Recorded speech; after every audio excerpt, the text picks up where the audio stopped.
আপুরা, তোমরা যারা হিজাব সেলাই করো কিন্তু ঘেরের ফিনিশিং সুন্দর হয় না, তাদের জন্য আজকের এই ট্রিক্স।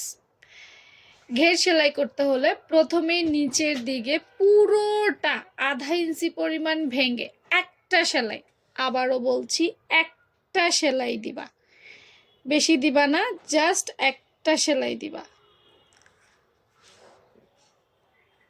একটা সেলাই যখন পুরো রাউন্ডে কমপ্লিট হয়ে যাবে, দেন সেটা মুড়িয়ে আরেকটা সেলাই দিবা।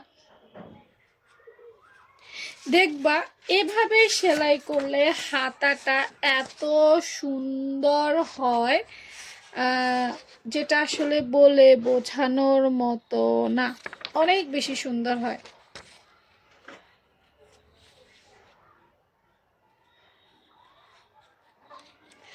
একবার দিয়েই দেখো।